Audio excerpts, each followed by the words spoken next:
वैसे ऐसा नहीं, कट्टरता जो है वो खाली पाकिस्तान बांग्लादेश में है। हमारे यहां भी वही डॉक्टर्स जो देश के खिलाफ काम कर रहे थे वो भी तो कट्टरता ही कर रहे थे, जिसे जांच एजेंसियों ने अपनी गिरफ्त में लिया। दिल्ली से लेकर फरीदाबाद और कश्मीर तक इनके कई राज को बेपर्दा किया। आज तो उस अमोनियम नाइट्रेट की बोरियों की तस्वीरें और वीडियोस भी सामने आए हैं, जिससे बम बनाकर दिल्ली समेत देश के तमाम दूसरे शहरों को दहलाने के लिए बड़ी प्लानिंग की गई थी।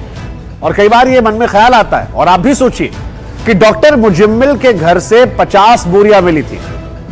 भाई साहब, 50 बोरियों से सैकड़ों बम बन सकते थे। क्या होता? हालांकि इसका खुलासा तब हुआ जब अनंतनाग के जैश ए मोहम्मद के पोस्टर लगाने वाला शख्स गिरफ्तार हुआ और फिर उसी की निशानदेही पर पुलिस की टीम यूपी के सहारनपुर पहुंची। यहां पर एक डॉक्टर को अरेस्ट किया, फिर पूछताछ हुई, फिर वहां से एक और व्हाइट कॉलर पकड़ा गया और पूरा टेरर का मॉड्यूल जो है वो सामने आ गया। आज मेरे सहयोगी तेजश्री और कैमरा पर्सन अरुण नेगी ने इस डॉक्टर आदिल के बारे में और ज्यादा जानकारी हासिल करने की कोशिश की। ये दोनों सहारनपुर गए, वहां लोगों ने क्या बताया, डॉक्टर आदिल राठेर को लेकर क्या खुलासा हुआ। हमें लगता है कि कचहरी में यह भी सुपर एक्सक्लूसिव पेशी आपको देखनी चाहिए।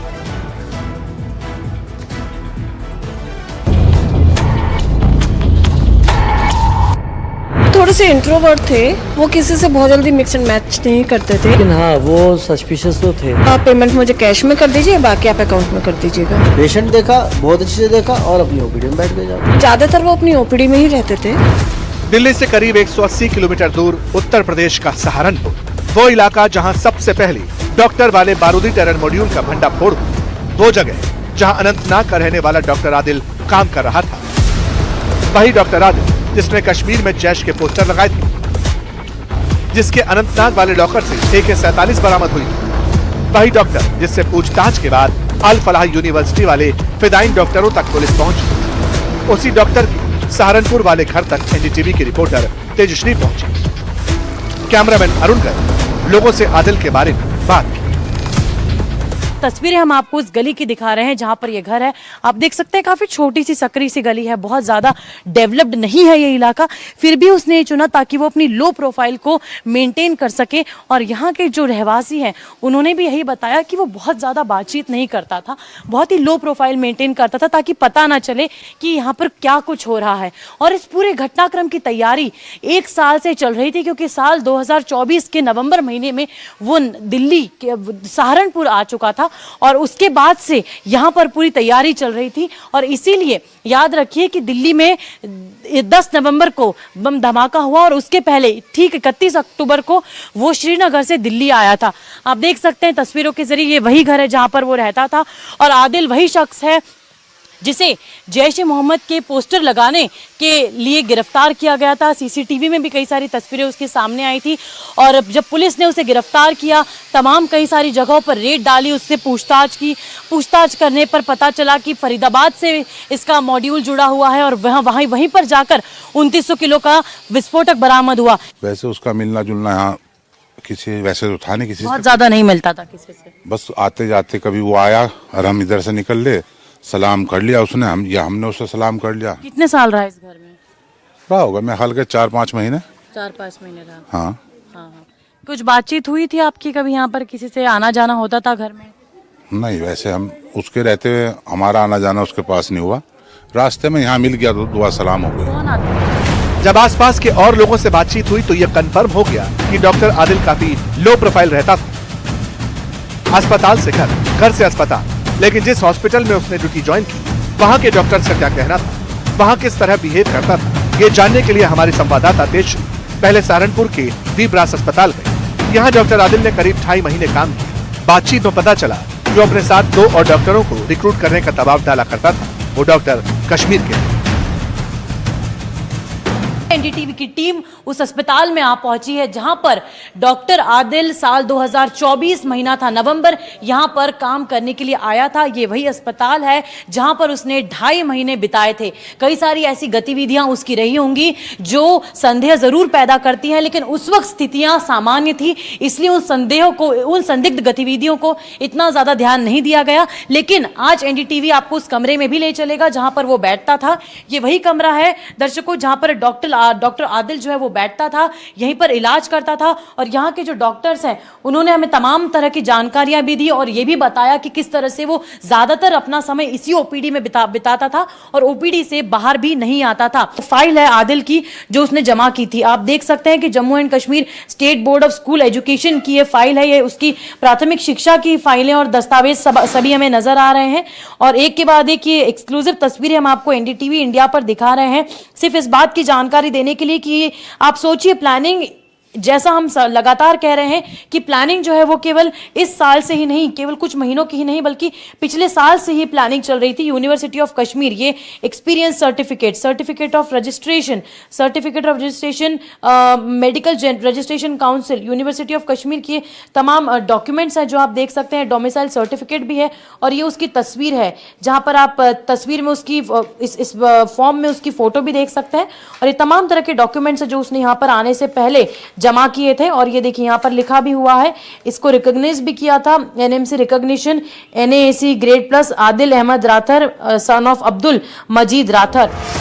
आपने देखा एक ब्राइट स्टूडेंट स्कॉलर कैसे आतंक की भट्टी में चला गया, लेकिन क्या वहाँ काम करने वाले डॉक्टरों को कभी डॉक्टर आदिल पर शक हुआ? क्योंकि 4 लाख से ज्यादा सैलरी थी। कई बार ऐसा हुआ जब आदिल ने 1 लाख रुपए तक कैश में मांगे। क्या ये रुपए किसी खास मिशन के लिए थे?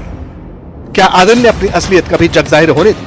इसे लेकर भी तेजश्री ने अस्पताल के डॉक्टरों से बात की, सुनिए उनका क्या कहना था।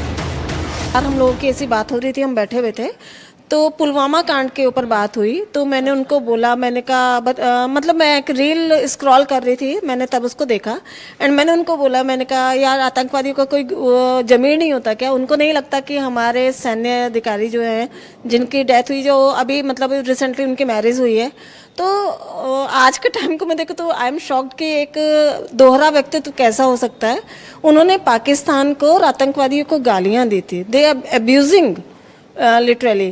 तो 2024 की बात है ये जी, 2 महीने पहले जनवरी, आई थिंक जनवरी 2024 की बात है और पुलवामा कांड के ऊपर बात हुई तो उन्होंने टेररिस्ट उसको और जो पाकिस्तान है उसको वो अब्यूज कर रहे थे।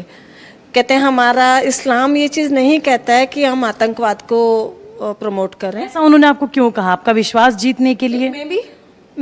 इट मे बी क्योंकि हो सकता है कि वो हमें अपने कॉन्फिडेंस में लेना चाह रहे हो।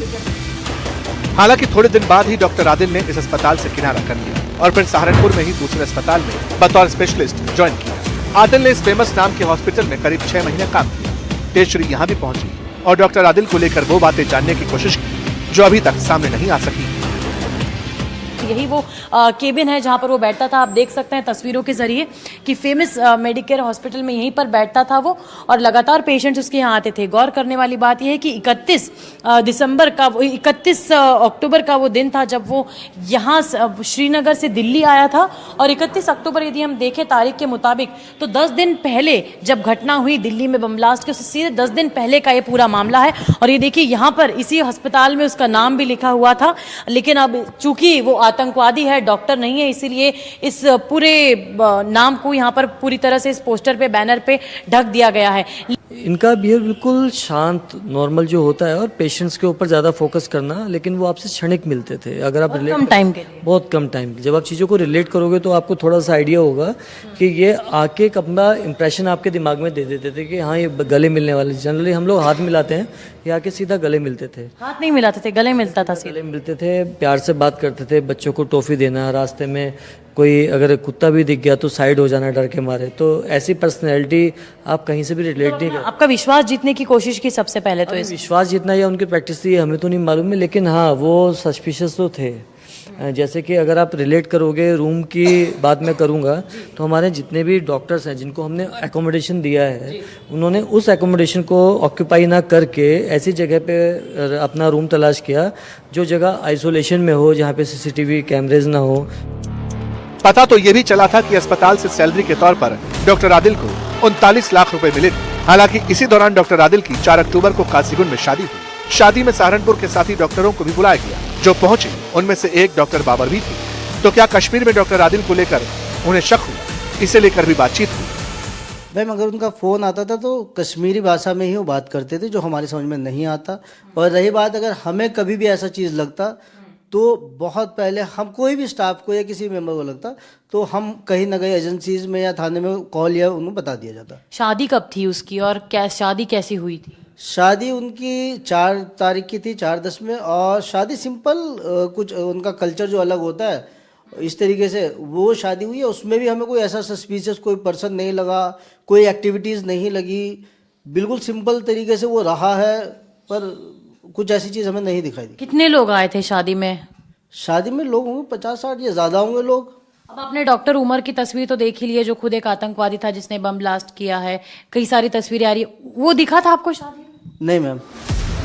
जैसे जैसे जांच आगे बढ़ रही है वैसे वैसे सारी कड़ियां जोड़ी जा रही हैं कि किस तरह डॉक्टर आदिल अनंतनाग से सहारनपुर आया, फिर यहां रहकर अपनी साजिश को आगे बढ़ाया। लेकिन सवाल है कि वो किन लोगों को यहां रिक्रूट करना चाहता था। लाल किला ब्लास्ट से ठीक 10 दिन पहले श्रीनगर क्यों गया था और कैश में पैसे क्यों मांगा करता था? सवाल बहुत हैं और इत्मीनान रखें, सारे खुलासे आप एनडीटीवी पर देखते रहेंगे, ये हमारा वादा है।